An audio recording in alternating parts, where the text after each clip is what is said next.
दाब झेल न सके जोरू का, गैर सौदी में ससुर रोटी खा गया बहू की बैठ गोदी में। जय श्री राम दोस्तों, अपने YouTube चैनल DRB वेद में आपका स्वागत है। दोस्तों, पिछले वीडियो में पहेली पूछी गई थी, उस पहेली का जवाब जानते हैं, जो इस प्रकार थी। आप कुंवारा, दादी कुंवारी और कुंवारे माता पिता, एक परिवार ऐसा हुआ जिनका दोना अर्थ बता।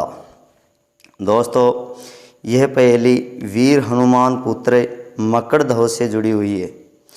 इस पहेली में मकड़ध्वज की दादी माँ अंजना थी। दोस्तों, अंजना के पिता ऋषि गौतम थे और माता अहिल्या थी। कहा जाता है, जब अहिल्या ने ही अंजना को श्राप दिया था कि जा अंजना, मैं तुम्हें श्राप देती हूँ, आपको भी कुंवारी को ही कलंक लगेगा। दोस्तों, कहानी बहुत लंबी है। आप इससे संबंधित कोई रहस्य मैं प्रश्न पूछना चाहो तो कमेंट करके पूछ सकते हो। दोस्तों, अंजना के पुत्र हनुमान जी भी कुंवारे थे, लेकिन वो मकड़ध्वज के पिता थे और हनुमान जी अंजना के कुंवारी के ही हुआ था।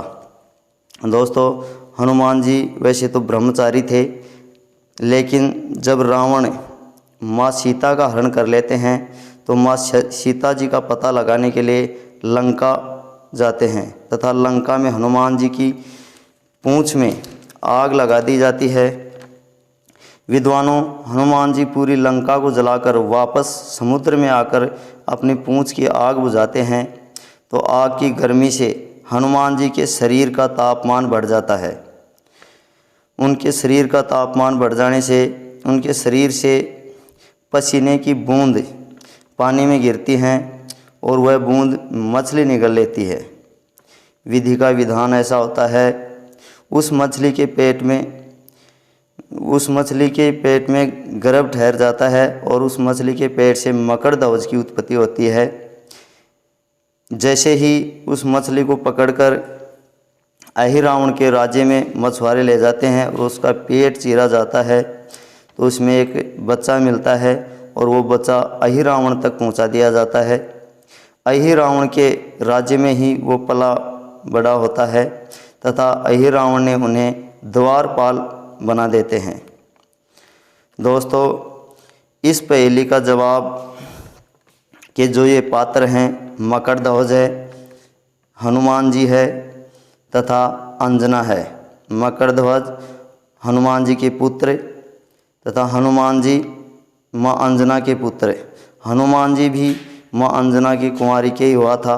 दोस्तों, अहिल्या के श्राप से वह पहाड़ों की कंदराओं में बड़ी गुफाओं में चली जाती है। अपनी जैसे ही वो युवा होती है तो उन कंदराओं में गुफाओं में शरण ले लेती है। आपने सुना होगा, भगवान शिव के पसीने का उसमें भी अंश चला जाता है पवन देव के माध्यम से, और केसरी नाम का जो वनराज बंदर था वो वहाँ उपस्थित होते हैं और उन्हीं की देख रेख में हनुमान जी का पालन पोषण होता है। तो दोस्तों, इस पहेली का जवाब यही है। दोस्तों, आज की पहेली थी, बहुत रोचक पहेली है। आप इसका जवाब कमेंट बॉक्स में ज़रूर बताएं और कल अगली पहेली के साथ इसका जवाब हम बताएंगे। पहेली इस प्रकार है, दाब झेल न सके जोरू का, गैर सौदी में ससुर रोटी खा गया बहू की बैठ गोदी में।